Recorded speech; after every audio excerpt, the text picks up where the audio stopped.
Hello, hello. My guest today is Alicia Daniels, a television and film industry veteran with over 15 years experience as a member of the Directors Guild of America. She's worked on P-Valley, The Pink. Can't wait to talk about that. She worked on Cobra Kai. She's worked on Greenleaf, Creed, The Oval, The Have and the Have-Nots, and so much more. Most recently, she's become a unit production manager, which is huge. Go Black girl, go. Yet somehow she still finds the time to mentor those wanting to work in film and television. To that end, she's launched the Assistant Director Team Workshop, an elite set of workshops that provide proper training and guidance to individuals looking to navigate the film industry. Please welcome to Intimate Details with Dr. Tiff, Alicia Daniels. Hi. Hi, thank you so much for having me.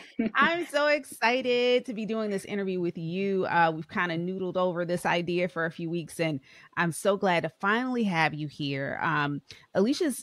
She just has a wealth of experience, a lot of knowledge in film and television. And part of why I wanted to talk to you and have you talk with our audience is like, I know what this industry is like from my perspective. As an intimacy coordinator, as someone who does sensitivity work and mental health counseling and things like that on set. And then having worked on the other side of things, this is what you do as a UPM is, I think it's kind of a position that from the outside looking in, people don't know a lot about. So I definitely wanted you to talk about that. I wanted you to talk about mentoring. I want to talk to you about balance and how we do this, because I think that's one thing as women, we all are trying to find is a better sense of balance. And in this industry, it is really hard to do.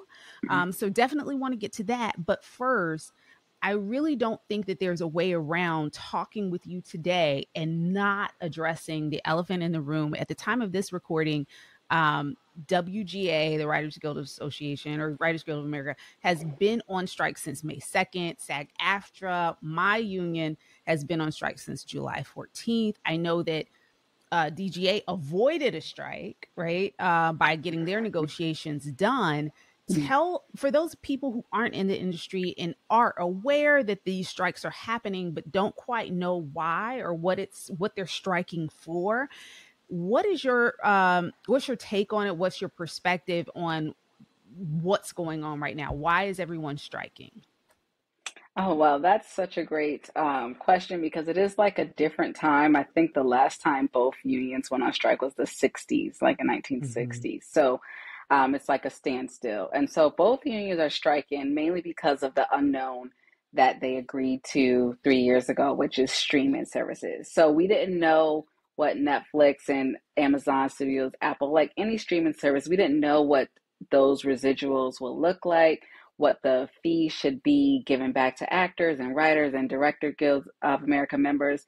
But now that we have more data and we're seeing that cable is slowly becoming obsolete and so many more people are tuned into the streaming services and they're using their own content versus just content made for, Mm-hmm. primetime TV, it's like, well, now you need to reevaluate the numbers that we agreed to before for our residuals, which means a check that actors, writers, Directors Guild of America members that we get after a show airs. So it's like you're not working, but you still get a check. So Right. that check, they want more, which is understandable. But so I just think that we all have to come to a common medium and understand that while this is something that everyone deserves more, we do have to realize that we can't be greedy, like because if the writers get, let's say 50% more. So that means the actors need 50% more. That means so then it's like if one gets it, then everybody else gets it. And that may be the hesitation from the producer standpoint. Because do we have enough to give everybody what they're looking for?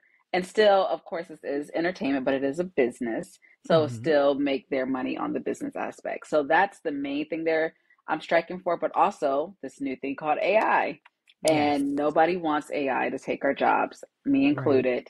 Right. We see how much it's like taking over. So they want clauses, writers and actors that want clauses in those contracts to say, an AI cannot replace a physical person and things of that nature. So I'm And if hoping it that. does, if my Mhm, likeness is replaced, or if my mhm, voice, the audio of my voice right. is replaced, that I'm fairly compensated for you For. using. So I think what a lot of people don't get is that our voices, our likeness, our bodies have been we're out there on the internet, right? If anyone Mhm, wanted to look up let's say, for lack of a better example, a Samuel L. Jackson, you know, I want to know who Samuel L. Jackson is. I could just type his name in online and find, 50 some movies that he's, acted in. I can hear his voice in commercials. I can hear all of that is online. And so if I wanted to type into AI, create a 15-minute commercial on these glasses using Sam Jackson's voice, it could mhm, technically do it.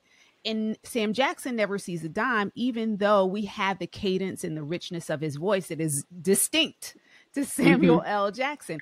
That is what they're fighting for in terms of AI, for you not to be able to reuse me who's already online. Like it's there. We weren't thinking about this. Sam wasn't thinking about this in his first, second, third, fourth, fifth, and sixth movie that he did, but it's all out there. And they're really fighting hard for those things not to be used without their consent, and of certainly course. without being compensated.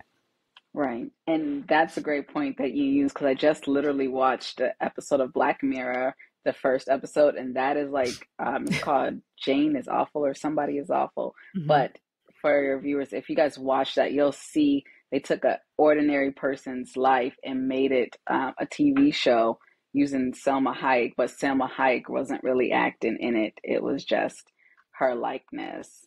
But she really Hmm. wasn't doing it was all AI. And it was amazing that it's already Yeah, like showing you how it it can can be be done. done. And that's Hmm. why they are so diligent, and that's why they're out on the picket lines right now, because it's not just a thought that this could happen. It could actually happen. It could actually Hmm. happen. Um, you know, it strikes me, I guess, how do you I have so many questions about this, so many questions. As you can tell. How did we get here?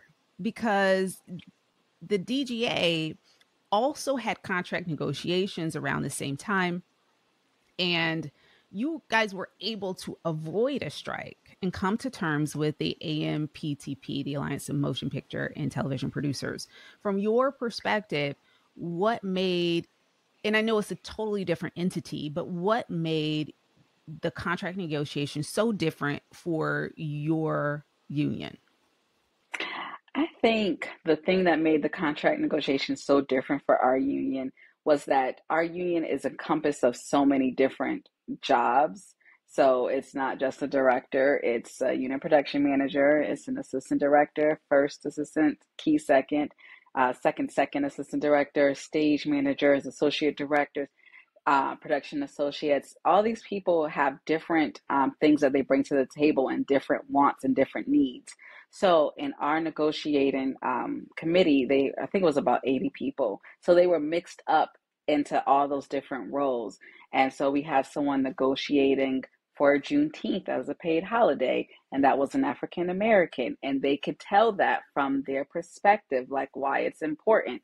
And then we had someone from the second ADs talk about why we need an less hours because we're overworked, but to hear it from their perspective and not just Mhm. from a director reading it off of a paper like, hey, the second ADs want this, but it's not that director doesn't understand because they're not going through it. So we had Right. people Right. that like were physically attached to the things we were asking for. And also, I think because they're directors mostly, we know how to negotiate. We know how to work for the overall good. So we know that we're not going to get everything we want. We didn't get everything we want, but we've got so much more gains than we've had since forever, including a parental leave fund that's going to be started. And I'm like, where was that at 10 years ago when I Yeah. could have used Yeah. it? But like I say that to say, we had so many different voices. And I think the producers relate more when it's like, um, when they just can feel it, like when they can Mm-hmm. just feel like the story, like, hey, I almost fell asleep driving home because I worked so long. Yeah.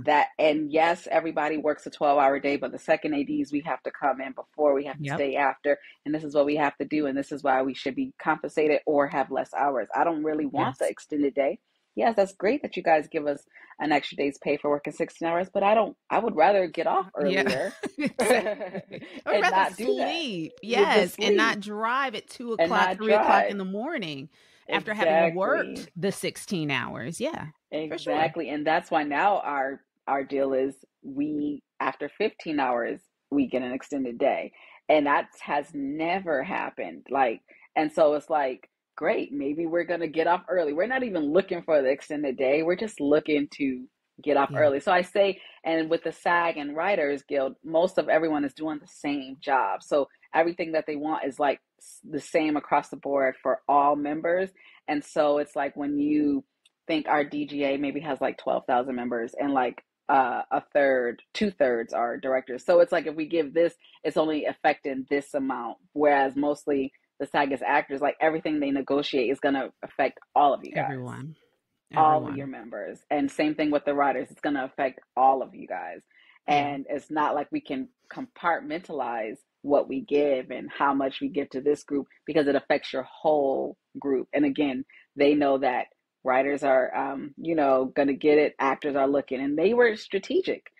For those who don't know, the writers, the DGA usually goes first, but we let the writers go first because we knew they had more to fight for, right? We knew that they were needed more Mhm. time, and we wanted. That's why they started in May, and their contract Yeah. technically didn't end. I mean, they started before May, so their contract was up first, and then we went, and then we almost striked. We were like a day over Yeah. in our Yeah. negotiation, so SAG started later, and so it was very like strategic. That's why I think we came out because when I heard the stories, when I heard the person that, voted for Juneteenth and the way he compelled it and how they tried to push back and then he pushed back, it was just like I was like, wow, I would have given that to you too, because they were like, we'll give you Juneteenth, but you can't have Good Friday or you can't have this holiday. You can't. They were like, wait, so you want us to choose between this and that? And then the way they said it, it was just like, of course not. Like, let's just Yeah. give it to you because Yeah. you're negotiating, right? Yes. You're making your Yes. point, and it's Yeah. not just emotion; it's fact. It's So fact. that's one of the things I And, think helped from us. my perspective, the fact is we all need to, and I think this is a climate across the board that we're all, especially coming out of this pandemic, we all recognize, we're starting to recognize more of our worth and our contributions to our jobs and employment, and understanding that I need to be able to support myself. And if my job is, if the type of work that I've chosen to do isn't supporting me in the way that I need to be supported, then I need to figure something has to change. Either I have to change, I have to go somewhere else and find more work or different work, or my employer needs to understand what the needs of its employees are. And I think in across the board in different industries, we've all kind of come out of the pandemic recognizing that. But my biggest question is like, really, what's the end game? Because many of us, and you and I, think, discussed this a couple weeks ago. Many of us read that article on Deadline where a studio executive was quoted as saying that the end game is to allow things to drag on until union members, speaking of the WGA at this point, that until union members start losing their apartments and losing their houses. And that shook me to my core, because Mm-hmm. now you're trying to kick folks while they're down. You're trying to leave them destitute. You're in that statement. To me, it felt as though you don't even care about the fact that a writer is having to work 4 and 5 jobs just to make a basic living, and still not making enough to have health care benefits. I think Mm-hmm. their minimum threshold is like what, 46,000 a year in order to be able to access healthcare benefits. For SAG-AFTRA, for me, is 26,000. I've been a member of SAG-AFTRA since 2011. I've probably been able to hit the threshold for for insurance benefits probably about 5 or 6 times. So the majority of the time that I've been a member, I haven't had. And now mama works about 15 jobs. Okay. So I've had opportunities to get healthcare in other places, or, my husband has worked. So it's fine. We figure it out. And right now I'm under Cobra for SAG-AFTRA because I didn't hit the threshold for the last year. Right. So we figure it out. But the point is, just because someone is working 2 or 3 shows and even working a hit show does not mean that they're making the money that I think the general public thinks that they're making. And then for a studio executive to say something like, we're fine with them not making any money. We can, they can lose their houses. It's fine. They'll come back. The audacity of that statement to me, as someone who does have other options, who has multiple degrees and can go out and work in a lot of different industries. This is the one that I choose, right? The audacity to think that I can't pick up my bag and go work somewhere else. I will go work at Starbucks, okay?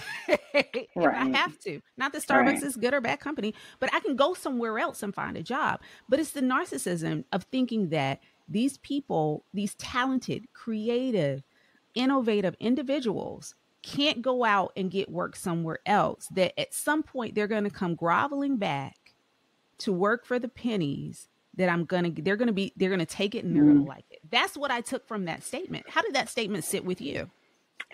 Wow, that's a good perspective. When I heard that statement, I didn't look at it as like they can't work anywhere else. I looked at it from a negotiator standpoint. And one quote that I won't say her name on here, but a big showrunner told me when I asked what's the best advice she was ever given, she said, never enter a negotiation you're not willing to walk away from.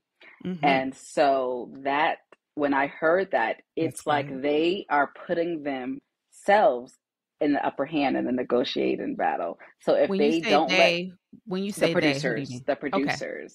So by them saying we want to stall until you need to lose your homes, I hopefully don't think that they really want them to lose their homes. I think that they want them to be so desperate that they'll take what they're offering, and then we'll all get back to work. That is what I read from that, because I was looking at it as a negotiator mindset. It's like, if we stall out this long and now you're like desperate, you're like, I need to just get back to work. I need to get my show, because it's not just for me, it's for other people. For everyone. Right. So then now we are back at the table, which is why no one's at the table right now, ironically, right? Yeah. Because there's some kind of stall. So when we get to the table, you're going to be more likely to listen, and you're going to be more likely to take what we're offering with maybe a little pushback, but it won't be as big of a fight as you had in May, because in May the writers enter the negotiation. Now you won't have food on the table. Exactly. Now you don't have a place to live, so you're going to just take whatever I give you. They could enter the negotiation because they were willing to walk away, which they did. But now I don't think they're willing to walk away. And I have a friend who's a writer, and she asked me, how's this affecting me? And I'm like, are you ready for this to be over, or are you want to keep going? She's like, I'm ready for it to be over. And I wish more people would be honest with that, because she is striking for the future, but at the same time, she knows that she needs to continue to work. Here's the thing. I think both things can be true simultaneously. I am absolutely ready for this to be over, but I also know what you're worth. Yes. And I know what these talented and creative broadcasters, actors, just everyone, I know what we're all worth. And I know I have an idea. I have an idea of what's being brought in as well. And I think there probably is more leeway and more negotiating that absolutely can be done. But I also think in terms of worth, in terms of what we bring to the table, there are some things that are just going to be non-negotiable on both sides. On both sides. There are going to be some things that are non-negotiable, but I am in support of those who are striking right now, and for them to get exactly what they feel like they need in order to sustain themselves, sustain their families. I hate that those thresholds, I think probably the insurance is the one thing that I'm like, dude, Yeah. it's really tough. People don't understand. I saw an interview yesterday with an actor. And this is the thing, I don't know this actor's name, couldn't tell you, but I know, and we all know these types of actors where we see them in everything. Like this Hmm. person, they've been on SVU, they've been on, Criminal Minds, they've been on the soap opera, they've been on this, but we just don't know Hmm. their names. But we've seen them in so many different things, and we think of these people as quote unquote working actors, like they always on something, they always got a gig. Right, right. However, it's interesting when you start to think about how many shows they've been on, how much they might be making just to have that appearance, and then ask them, are they meeting their minimum requirements to even get health insurance? They might be working, but they may not be making enough to qualify. They may not be making enough to qualify, and that's what they're asking for. They're Mm. asking to be able to make enough to support themselves and their families. And I'm never That's not going to support that. that's Never fair. not going to support that. And you said that yours is 26. I think the DJ's is like 33 or 34. So Yeah. SAGs does currently have the lowest threshold. Maybe that's where they're looking at it. Hmm. But a lot of actors don't work every day, like Yeah. whereas a writer is on a show, for a length of time. Same thing with an AD member. Yeah. We're on shows longer. So Yeah. that is, actors have to bounce around. So I could see that. Yeah. Yeah. Yeah. It's a lot of little nuances. And I know I Mm. can't begin to even say that I know all the things that are going on in the negotiations and what, every entity is fighting for. But I think that I just want what's fair for people. And I want Mhm. them to be able, because I really feel with my whole heart, 99.9% of everyone that is striking right now wants to get back to work, but they don't want to work in these conditions. Conditions. Yeah, Yeah, they don't want to and work on the current conditions. they always get something after every strike. So Yeah, they will get something. yeah. We just don't know how long it's going to We just take don't. Yeah, and I hope it for doesn't. I that to, mean, we're all out. I mean, listen, we all out of work out here, yeah. and it's not even us. Like our hair and makeup, our costumers, Hmm. those who do set design, and like it's affecting so many different people that Right. aren't even a part of this strike. They can't work, or they're having to find something else. But again, they can go out and find work Sometimes. in other places. And that's the Yeah. thing. You can't ever think that someone, especially when their back is to the wall, that they won't go do what they need to do to Right. help themselves, to help their families. That I can get up right now and go work somewhere else. This is where I choose to work. This is where I want to work. This is where I feel fulfilled and I need to. Hmm. But don't think I can't walk away. What you won't do. Because it feels What you like, won't do. yeah, exactly. As a woman, like the union stuff aside, as a woman, like it feels like, oh, you're trying to control me with money. Oh, Mm. you're not gonna do that. I will never let you do that. Never. My Mm-mm. daddy, oh no. My daddy nor my mama Mm-mm. they taught me, no, ain't nobody gonna have $5 over your head, okay? Expecting you to do whatever they tell you Whatever. just because they have, no, you have your own. Yep. And Exactly. we can make it happen. We can Mm. absolutely make it happen for ourselves. And as a union, we can make that happen too. So I'm gonna get off of that because I could stay on that forever. And that ain't why you here. That's not why you came. That's not why you came. Let's talk about your work now as a UPM, a unit production manager, but specifically just like as an AD. How are there a lot of, because I'm going to say no, right? Are there a lot of assistant directors, Black female assistant directors out there? Because I feel like you're a bit of a unicorn. And you know what? Like to me, perspective is all about what you see, like what Yeah. you see. And I'm like, I know a lot, but that's because I'm involved in a lot of like, I'm Yes. involved in the DGA African American Steering Committee or the Yeah. Diversity Committee, and I see it. Right. But we are a very small percentage when I go to like the big DGA meetings, it's like, Yeah. okay, it's not as many as I Yes. thought. But when I'm thinking of hiring, I always think about who I know, and they're in turn African Yeah. American. So there's not as many. There's more ADs Yeah. that are African American, and Yes. the way I became an AD, like I got into this program that was specifically called as the Directors Guild of America. Ironically, it's with the Alliance of Motion Picture and Television Producers. So both of them created Yes. this program, and they selected in my year, it was like 1,000 of us that applied, and only 14 were selected. And it Oh my was gosh. created because of people like myself. It's like they wanted to give opportunity to people that would not normally have this opportunity. And so in my class, out of the 14, it was like two or three, including myself, other African Americans, and the rest were Caucasians or other races or like more females. But now, as a UPM and as a Black female UPM, Mhm. when we're looking to see like who are other Black female, it's like I could probably count it on my hand. There's a Yeah, lot of you know Black, them. yeah, Yeah. I know them or I've heard of them. And it's Yeah. like, it's a lot of Black female producers because let's be real, anyone can produce because you can do your own stuff, right? You can go Mhm. and get it. But when you are in the DGA, it's a difference because you actually had to get your days. So when I look at, Yeah. because I know a lot of Black female producers or I've heard of them, but when I look at the UPMs, everyone's like, I didn't know there was that many. Like all I see are white males. And I'm like, really? But then I'm like, you know what? I never had a Black UPM hire me. I've Mhm. had Black producers, but I've never had Yeah. a Black female UPM that showed me that they came up, through Yes. the ranks. And like, yeah, it's like being in an army. I tell people, like, in boot camp, you hate while you're going through it. You may be like, this is horrible. I hate all these early wake ups. I hate these push ups. But when you're done, you're like, I love my USA. And so while I was going through that, I like hated it. I'm like, this is so hard. I want to quit because I had just got out of college. I literally got into this program the month after I got out of college. Like, so Mm. it was from what was I, 21?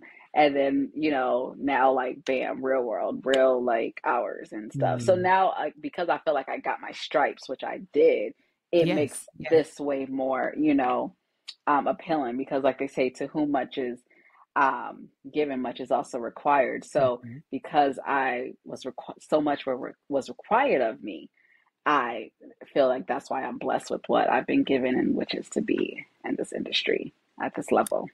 Yeah. So many people haven't heard of a UPM. They've heard of a director or a producer and maybe an assistant director.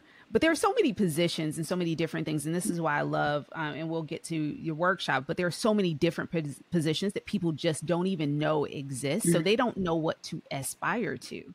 Mm-hmm. Talk about what you do as a UPM, what that means, and why that position is so critical on a TV or film set. Absolutely. So a UPM and a producer or a line producer are kind of like one and the same. Hmm. The line producer oversees the budget with the help of the UPM to oversee the below the line crew. That includes hiring department heads. Like we may not hire the costumer that puts the clothes on the actors, but will hire the costume designer. And then the costume designer there in turn hires their crew, Brings in their hiring crew. like the director of photography, and then they pick their, camera team. So we hire all like department heads and we vet them. And we also negotiate their deals and their box kits, which a box kit is similar to like a computer rental for like you or I, but for others, it could be a Hmm. Steadicam rental. Yeah. We negotiate things with vendors, so all the equipment you see, like it doesn't just show up. The crew gets us like bids, and then we like see if we like that, then we try to get the price down. Everything is always a price. Everything Yes. is a price. Like that's what I say. It's entertainment, but it is a Yes. business first. And Yes. but most importantly, we are like kind of like not therapists, but kind of therapists because we have to manage people. Someone asked me the Yes. other day, like, what's the hardest part of my job? And I was like, it's honestly managing people because Yeah. I could have two intimacy coordinators on set. I could say one thing to you, Tiffany, like, hey, Tiffany, I can't have you on for the rest of the week, even though I know that's what we booked, but things change. And you'd be like, okay. But then I can go to Sarah and I'd be like, I have to phrase it a whole different way. Like, Sarah, like, you're really great at your job. Like, I really appreciate what you're doing. But Sarah need to be coddled. exactly, exactly. So the same thing, but I have Yes. to say it two different ways because if I Yeah. say it one way, you're going to take offense and all this stuff. So that's like the main thing that I think that is hard is managing people and managing their Yeah. expectations because everybody wants, but we have to realize not just to give them what they want, but to give them what they need.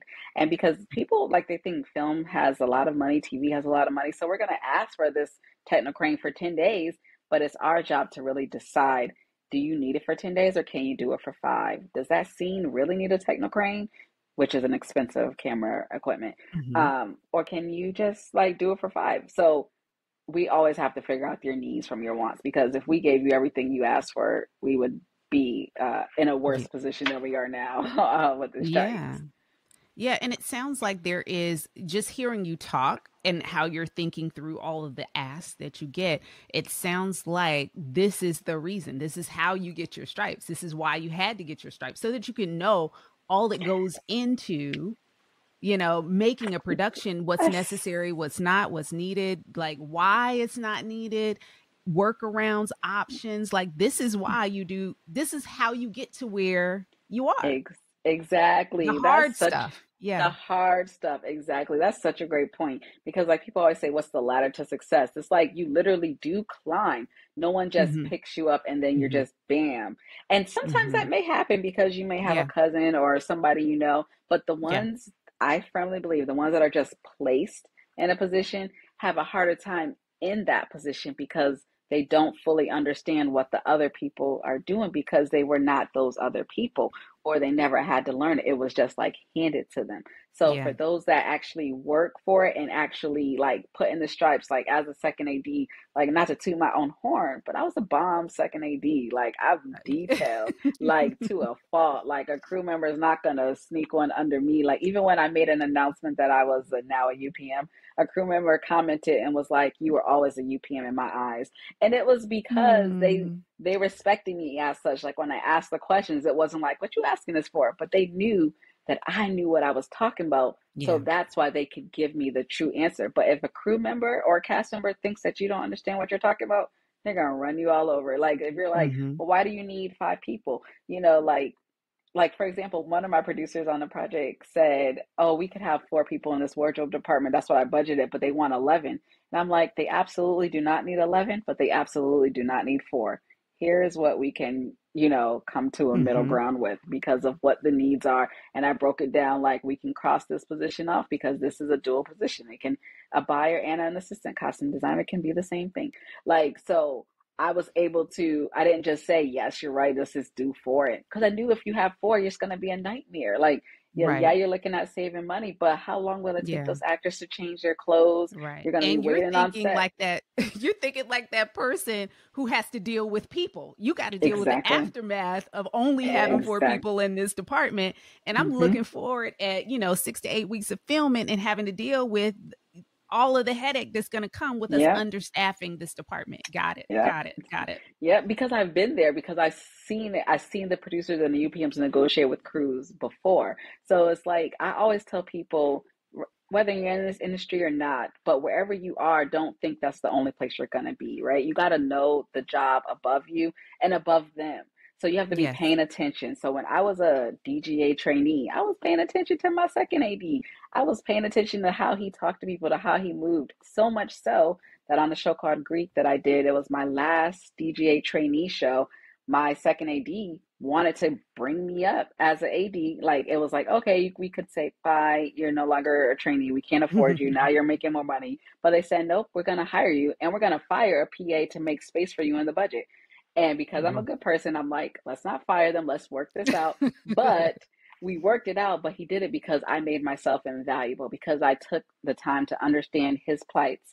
I understand what Mhm. his like hardships were, and I try to make his job easier. So if you can make someone's job easier, not that you're going to do their job, but if you Right. understand their job, you make their job easier, and which is what my workshop does, which is why I created it because I wanted people to understand what I do. I don't want you to me to tell you like, hey, can you get a script or can you get a sides? And then you come back with the script. And then it's like, oh, I should have just got it myself because Now Yeah. you're more of a hindrance than a help if I have to explain every single Right. thing. But if you understand what I do, if you see, like one of the things we do, which we'll talk about later, but we create like call sheets. And now that you Mm. see how hard it is to create a call sheet, I had someone Chuck. come up to me at wrap at like midnight, and the schedule had whole change for tomorrow, and was like, "Hey, Alicia, I just want to talk to you about my future goals. I graduated from FAMU." And I said, I gave her like the look of death. Like, if you knew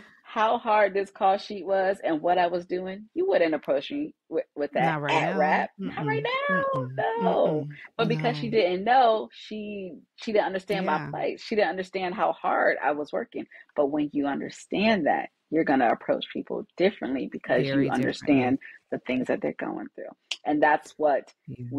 that's what makes you a better producer, when you actually internalize and you can like sympathize, empathize Yeah. with the crew, because you Yeah. know, been there. And I would say it makes you just a better, and this is not just for TV and film. I don't want Right. anyone listening to this interview thinking like this is a conversation that is unique to this particular industry, because I think the things that you're saying is actually what makes us better leaders in general, right? Mm-hmm. In any industry, like if you understand what the people that are working jobs under you are doing and how they do them and why they're doing them, it's going to make you a more effective leader, and make you articulate your concerns and the needs better and to advocate for them better and all of those Mm-hmm. things. One of the things, and we hinted to this a little bit earlier, one of the things that was very eye opening for me in this industry are the hours. The hours are crazy. And I don't think people understand that. Like, I think from the outside looking in, we think of this like glamorous production, set life, and all of the things because we see the outcome, we see the finished product.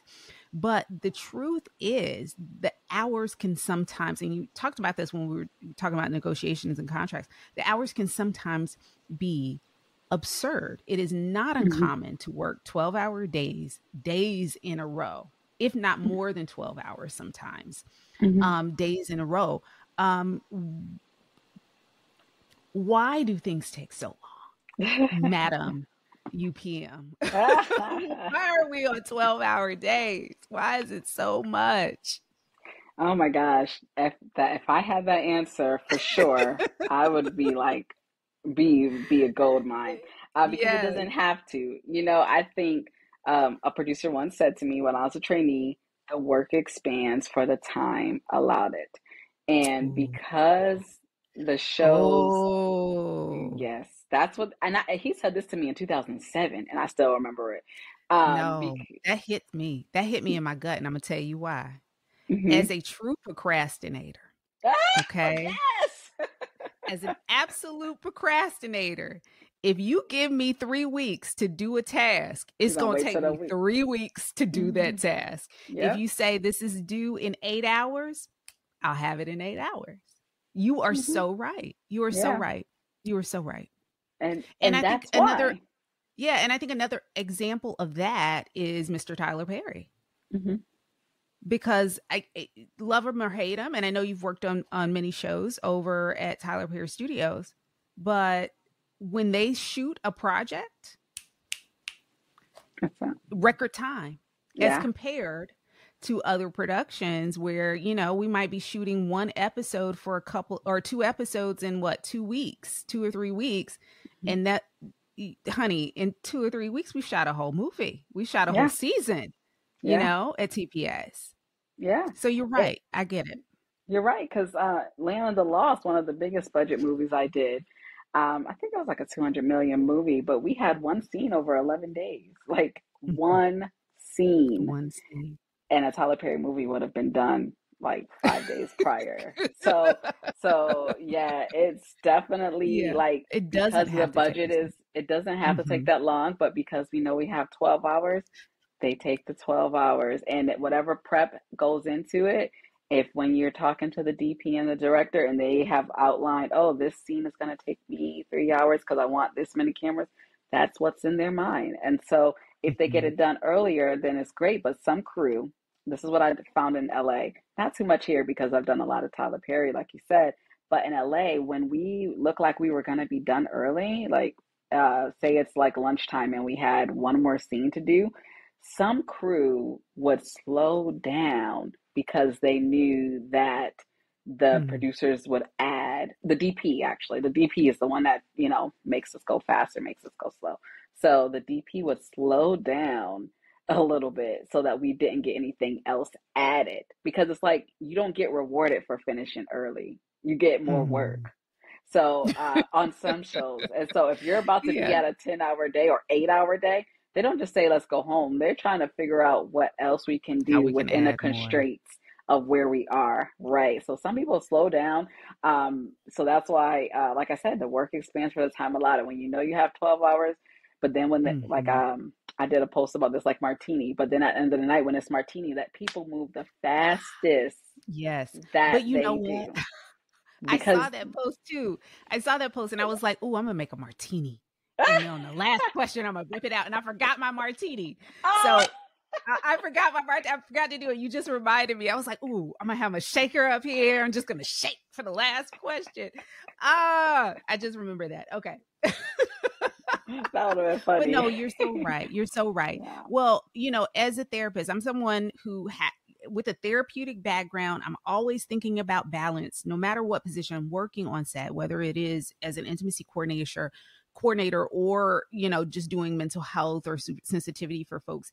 I always have that therapist hat on, and one of the things that really does has always concerned me being on set is the number of hours and how in the hell people Mhm. maintain adequate relationships outside of set, because it has got to be really really difficult to Yeah. maintain intimate relationships, love relationship, being partnered with someone in this industry because of those hours. When you think about it, let's say it's not a 12-hour day back to back, let's say it's a 12, a 14, a 16, a 12, an 8, a 10, and that's one week. When I come home, I have no time for anyone else. Hmm. I have no time for Hmm. a relationship. I hope my kids have figured out how to do homework on their own, because I don't have any more brain cells left. How do people, and I kind of know the answer to this. I'm just asking you, like how do people maintain relationships in this type of environment? Whew. It's actually super hard. I've been fortunate that I met my husband before, like in college. So Mhm. like he kind of saw the evolution and Yeah. saw me progress, whereas it was more of like, oh, I'm proud of where you are. But it's still rough too. Like it's still Yeah. like I do the drop-offs, he did the pickups. And then he did the bed, the bathing at night with the kids, and Yeah. then I come in and they're sleeping. Sometimes I'd be like trying to wake them up when they were little, not like now. I'd be like, oh, okay, I gotta get a little snuggle, like because like you said, like it's a lot. What's that? But I do have so many friends that are single for that reason, because either Yeah. they just can't, people just don't understand the lifestyle, and they just don't have time They don't. to date. And I feel like for me, like when I'm on because I devote so Yep. much. But then when I'm off, I am like off. Like I'm not Yeah. one of those people that like, oh, let's hang out after work and hang out after work. Like you don't want to go home. But a lot of people do like to hang out on the Sat Yeah. Friday night, and I'm like, you not Yeah. tired? Like Yeah. I like want my peace. I want my relaxation. I think people Mhm. should do massages and things like that regularly, just Mhm. because at the end of the day, like we're seeing with the strike, if you go down because you're sick, they're not Yes. gonna stop and like, wave a Nope. red flag and say, let's stop shooting, let's put Nope. no. The show's The gonna show go will on. go on. The show will go on. And I It will learned go it kind on. of early on when I was a server at Cheesecake Factory in college. And I think it was a Saturday and I've just been running, and I came to work and it was like 4 or 5 and I was working on the patio and I hadn't had much to eat. Maybe I had breakfast, but I was really like fatigued, I guess, because I was talking to my table and I was like, the specials are, and then I literally like I was about to pass out on them. They were like, "Are you Oh about to my fall?" gosh. I know. And then fortunately, I still remember them. They were like a EMT, a firefighter. So they're like, get her some Coke. She needs some sugar. Like I hadn't eaten because I was just running on the go. And so ever since then, like Mm. before the industry, it's like, nope, I'm gonna sit down and take my lunch break and I'm gonna Mhm. eat. I'm gonna like focus on me. Like Yeah. I'm not gonna like stand up and eat at craft because one of the first things someone told me when I Mhm. got an industry, there was like, don't eat donuts. Like a lot of people eat donuts or all this stuff for breakfast at Crafty because they always want to be on the go. A lot of ADs like, so have a proper breakfast. So every time I see a donut, I do not eat it because I'm like, that's what they were talking about. And people just eat that as their breakfast because they don't have Yeah. time. I'm like, nope, I'm going to take 10 minutes, if that, and eat some egg whites and eat properly because I have to take care of myself and I don't Yeah. want to be ever feeling like I'm, burnt thin. But I've had those nights where it's like, ooh, like I was pregnant on Cobra Kai. I was like 7 months pregnant and we were shooting to like 18-hour day on a Monday. Mm. On a Oh Monday. my So God. like that Oh can my only God. show you. So I don't know if people know I was pregnant at that time, but I like lay down because there's nothing I could do. I couldn't make a call time. I was a second AD because we Right. didn't know what time we were gonna wrap. I said, I'm taking a nap. I like laid down and took a nap because I knew that I needed to do that for me and my baby because I did not want to drive Yeah. home later and be too tired. And I just like Yeah. nowadays with COVID, I think people understand it now more. Like everyone's Yeah. more conscious. Yeah. But that was before COVID. You just had to like kind of say, nope, I need to do this. I need to do this for myself because Yeah. yeah, if not, you'll get burnt out and it's like Yeah. not fun. And that suffers with your relationship. So I'm working on that still, Absolutely. Yeah, because we all are. We yeah, all still are. have We to work have on that. to we have to find opportunities to prioritize our own health and well-being, Mhm. our own mental health because and especially things like health that aren't and mental health that aren't outwardly observable. We can be stressed out, but that's kind of an internal thing, right? We can Yeah. keep it to ourselves. If we don't verbalize it, no one would ever know. If we're sick, and not just, COVID or with any other thing. Sometimes there were outward symptoms and then sometimes people were asymptomatic. But if we don't feel well, if we are fatigued, if we are just not in a good space, we have to be able to advocate for ourselves, sit ourselves down, say, "Ooh, I need a nap," or you know what, my mind is not clear. I've got 50,000 things. I need a mental health break. Like we have to be able to say those things. Otherwise, um, we're gonna face plant into somebody's cheesecake. Mhm. Exactly. I see what you did there. We're gonna face plant right into somebody's cheesecake. Right. One other thing I wanted to ask you too, because this and it's kind of critical to where we are right now. Um, a lot of people are going into this season where we're striking, we're not working, or, we're coming up off of COVID and realizing like I have particular goals. I have, whether it's a show that I want to produce myself or something that I've been working on, or it's on pause right now because of the strikes, or I've proposed this, put it in my employer's hand, and now I'm waiting on them to tell me whether or not we can greenlight this or not. How do you keep yourself motivated to keep going and keep pursuing that thing when there's either resistance or a delay, or you don't necessarily have the funding? Like Mm. so many of us are sitting on ideas or waiting on someone else to greenlight an idea, or maybe this has happened to me where I had a show that I was hosting or in principal talent for, and it was ready to go, and then the network execs that had approved it before left and went to another network, or Mhm. the leadership at the company changed, switched over, and now we're going in a new direction. So even though we were Mhm. going to do this, now we're not. That Mhm. happens more times than we think, but it doesn't take away from like the heartbreak of, this was a really good idea. I was really wanting to do this. I'm really, I really, this is still a good idea. What can I do Right. now? Like, how do you keep going? You know, it's tough because it does mess with your mental, and I can't say that Hmm. I'm not one that hasn't had that happen. I've had things pulled up from underneath me. when, like you said, and it may not have been you, somebody left, but they had promised me like, oh, you're going to be, because of what you did here. And then Yeah. they left, and it was just like, but they still talk to me, but I still didn't get that opportunity anymore because they Right. were gone. But Right. I always say that we have to, like, you are your own biggest supporter. So it's like, Mhm. if you think you can't or you think you can, either way, you're right, because it's all Mhm. about what you Ooh. think. You know what I'm saying? Mhm. It's all about Yeah. you. Yeah. So Yeah. that idea that you have, don't stall on it, because guess what? There's somebody that's gonna come and try to, like, like, do their own idea that's similar. And I'm saying this for Mhm. myself as well, because Yeah. Yeah. we're Yeah. more powerful than we actually believe we are.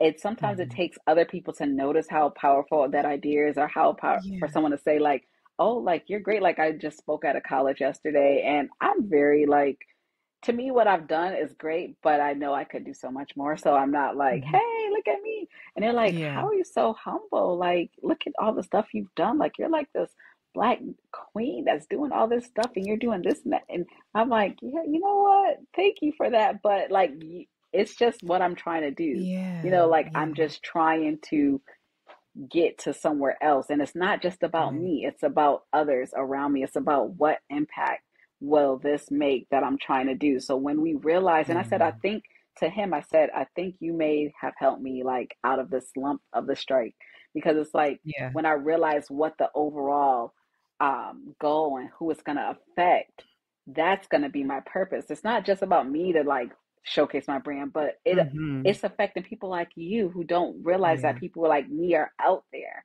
and Yes. that makes you want to do more. So I think once we get out of our own way, and that's the thing I've heard, sometimes we are in our own way. And one of my Thousand. producers said, sometimes you are like almost at the top, right? You're almost at where you want to go, but you give up because it got too hard. So that's one of the Mhm. questions I ask. Like, did you fail or did you quit? So sometimes we quit right before our blessings, but we never get to that blessing because we quit Mhm. too close Too to be soon. in the end. Mhm. And so yeah, we quit too soon. So that's my thing. It's like, I think we just need to keep going. We can't, Keep and the other going. thing is, we can't wait on other people to do stuff for us, right? We can't wait for a seat at the table. Like Kanye said, I you can be the table, right? Like, I don't need your Mhm. seat. I can be the table, because you have to Right. be confident in what you bring. And that's how Yes. I knew that I could be a UPM, even though I'm like, I don't see it. People are like, well, how did you know you could do it Right. if you didn't see it? I'm like, because I know who I am. I don't have to see you doing it to know that I can do it. You know what I'm saying? So that's the Mhm. thing. We have to know who you are as a Yes. person, and it's not about anybody else. So it's just that confidence level. Now I see very clearly right now how AD team workshops came to be. Just with that. Let's talk about the workshops, because what you're dropping today, everything that you just said, I imagine I will get that and more by taking those workshops. If this is a career path, even if I don't know exactly what I want to do or where I want to go and what my last step will be, this is an amazing opportunity for anybody wanting to get into film and television, especially right now, Mhm. because there is so much downtime for folks. They're not working. I can't think of a better time to build on your skill set, to learn more about these positions, and to kind of try and develop some of those skills so that when you can get that job, when you are on set, you're not walking around trying to learn on the fly. You are the key to a lot of this information and helping people succeed on set. So let's talk about AD Team Workshop. Yes, thank you so much. So the Assistant Directors Team Workshop, also known as AD Team Workshop, I started it 8 years ago next month. And I Mhm. mainly started it, like I said earlier, because I could never hire the same people twice. It was a little Mm. selfish of me. I didn't know it was going to be like this big thing. It was more like for me to get PAs that are trained, and therefore I knew that they knew something, so that when we're Mhm. working, they would be more of a help than a hindrance, and I wouldn't have to explain every single detail. Because a lot of times, like Eminem's song, you only get one shot. Do not miss your chance to blow, because Mhm. opportunity Mhm. comes once in a life. So I didn't want people to miss the opportunity. So we believe that preparation first, which is with us, and then your opportunity next. Some people try to put the cart before the horse, And you Mm-hmm. can't do that because you get that opportunity 9 times out of 10. If you don't know what you're doing, you're not going to get called back. You won't hear that you Mm-hmm. did a bad job. You just won't get called back for the Won't be called next back. job because that's our Yeah. industry. We don't tell you when you're doing good and we don't tell you when you're doing bad. So you just got to do it and do it. And then the more you get called, that's how you know you did a good job. Yeah. And so I teach like, I started with 2 days. Let me explain that. I started with a 2 day class, which we're going back to at the end of August. I'm going to have a 2 day Mm-hmm. in person class. But I literally teach everything that you need to know to be a second AD, which is what I was for a very long time, from creating the call sheets. And the call sheet is like your newspaper on set. It's the who, the what, the when, the where, as it pertains to filming. So everything you need to know is on that call sheet. So we also provide all the supplemental documents. We go over schedules, actor day out of days, which we call dudes, one-liners, shooting schedules, all the terminology that you will see. So you may hear someone say, I need an apple box on set. If you do not take my class or if you're green, you will be looking for a box shaped like an apple, but that is not what an apple box is. So we teach you all the terminology, we teach you radio etiquette. And if you have to go to the bathroom, you don't say on the radio, I have to go to the bathroom. You say, I have to go 10-1.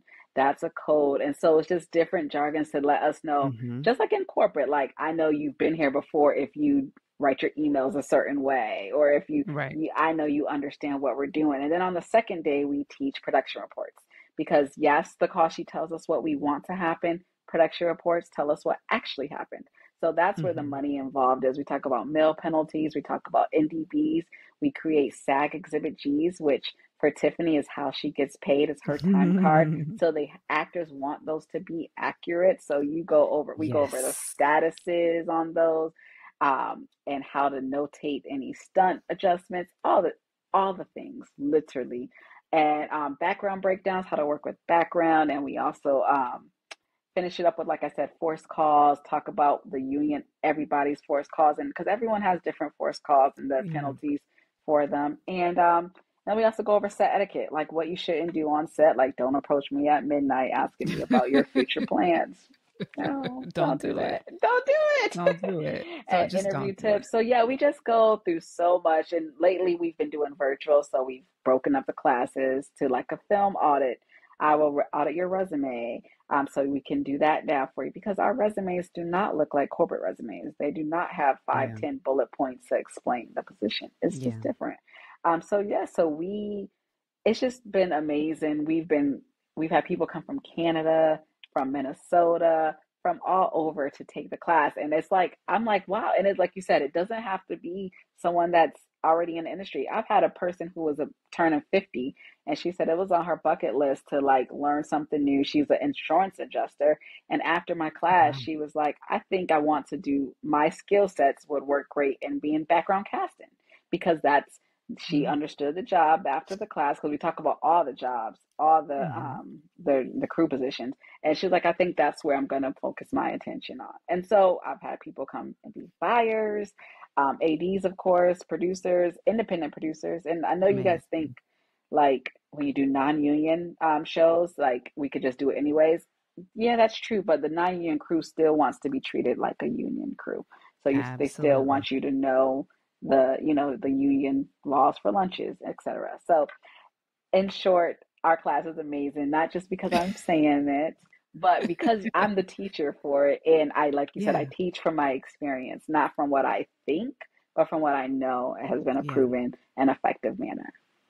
And I think it's key to point out too that you are the instructor. It's not like you're getting this like secondhand experience Right. from someone that you taught. You are it, and the questions come directly to you, and you can actually physically, tangibly show them like this is how this is done, so that you're getting you're getting the training from top tier, not just the instructor, but someone who is boots on the ground and does this work. So it's super important to me. And it's to anyone who works in this industry that people are just properly trained and they know. I was lucky enough to become credentialed in intimacy work through someone who's been in this business for a very long time. And it wasn't just, oh, just shadow me for a couple of days and I'm going to show you. No, we went through all the things that you're saying, crew terminology, what this means, how to properly fill out a timesheet, just all the things that people just assume, oh, I'll just learn it on the job. No, you won't, because you won't have that job for long. And if you do, you won't be asked back. And the Mhm. goal really is for any job that we do, because our jobs can only be very short. Like if we're working a show that is filming for about, 8 weeks, that's it. That is the job, Mhm. and we're done. So we need to do a good job while we're there, and you don't have a lot of time to learn on the job. You need to Right. come into the job already knowing. And so that's why these workshops are important, because it teaches them the skills that they need to know going into the job, so that when they get there, they can hit the ground running and excel. I'm so proud of you and this work that you're Oh, doing, thank and you. getting people together, getting the girls together. Thank you. Thank Thank you. Thank you so much. No, we need that. And we need to see, I think, you know, I love that it's you. I love that Oh, it's you. And seeing brown faces doing big things just makes my heart, skip a beat. This is wonderful. And so many more people need to know about the work that you do, especially, you're based here in Atlanta, but certainly this is a skill that is transferable no matter what market you're in. But there's a lot of work here in Atlanta, and I know a lot of people can really benefit from what you're laying down. So, Alicia, you are a true gem. I can't thank you enough oh, for dropping thank, by today. And thank if you so you're much. Oh, I'm sorry to cut you off. I just wanted no, to go add, ahead. when I'm glad that you brought the point up that I am the instructor, that that you caught Yes, that, because a lot of people have like classes not to, and it's not them. And my producer once yeah, said to me, he was like, Alicia, one day you're gonna get too big and you're gonna have to hire someone else to teach your class. And I was like, then it won't be the same class. So I'll never get too big, mhm, because I don't feel like, yeah, I have the curriculum planned out, but what makes it extra special is that I'm telling you from my experience yeah, along the way. And so that's what, like, one kid called me, and after he found out that, he's like, you're going to be there? Like, I was like, yeah. He was like, after you told me that, I literally dropped my credit card and paid. I was just like, yeah. you didn't think that I would be there? Like, I'm the face of No, everything, but but listen, that's not that's what the girlies are doing right that's now. They create crazy. their little video conference, they pre-record. And I'm not saying that you won't do this later, but all I'm saying is what typically happens in these master classes, which this is what this workshop is, a bit of a master class. They pre-record it, have people tune in at a set time, or they download it on at their leisure, watch it. Maybe we have a live where you can come in and drop in for office hours and I'll answer your questions. But no, they're not doing this thing live. They don't Wow. under Yeah, they don't. So what you have here, if you have the opportunity to take the workshop, for those in the back listening, if you have the opportunity to take this workshop, you need to jump on it while she's still doing it the way that she's doing it, because this is not something that the girlies do anymore. Okay? You are getting top tier treatment, and she has the audacity to do this class live because she's not afraid of the questions that are going to come at her. She No, is very much prepared to answer anything that you could throw at her on the fly, because she's been there, she's done that, and she's doing that. absolutely. Thank Okay. you. Did. Okay. I believe in you.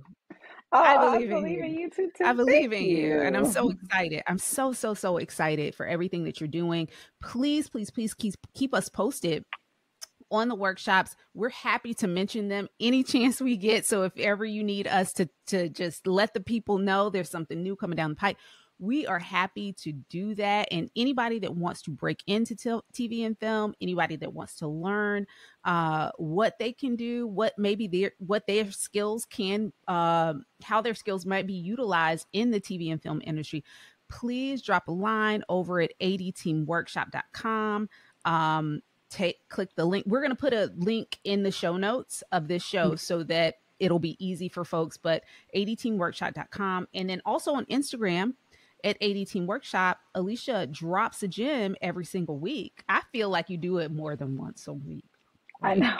I, Yeah. I do a little bit more than once a week, but at Yeah. least once a Yeah. week. Yeah. At least once a week. At least once a week. So yes, Alicia, thank you so much for being part of the program. Thank you so much for having me on Intimate Conversations with Dr. Tiff. I really It's like, and intimate details. Thank intimate you. details. Okay, This is the edit. You're gonna have to edit that. Okay, so I'm not editing anything out. No, we are not fixing that in post, ma'am. You are not the UPM on this show, okay? We don't have the budget for that. We'll have the budget for post-production. I know all this is gonna be edited. I'm not even worried. I'm But telling you it's not. I'm telling you it's not. oh I'm my telling gosh. you it's not. Okay. Well, But no, thank you for being part of Intimate Details with Dr. Tiff and Intimate Conversations with Dr. Tiff, okay? both we had a them. conversation, right? So like I just got like tied up in the moment because it was some good conversation. It's quite all right. It's quite all right. For you out there listening, thank you so much for joining us today. You remember you can listen to Intimate Details with Dr. Tiff on all the podcasting platforms, but you can watch Intimate Details with Dr. Tiff on Spotify, on Wednesdays, on YouTube, on Thursdays.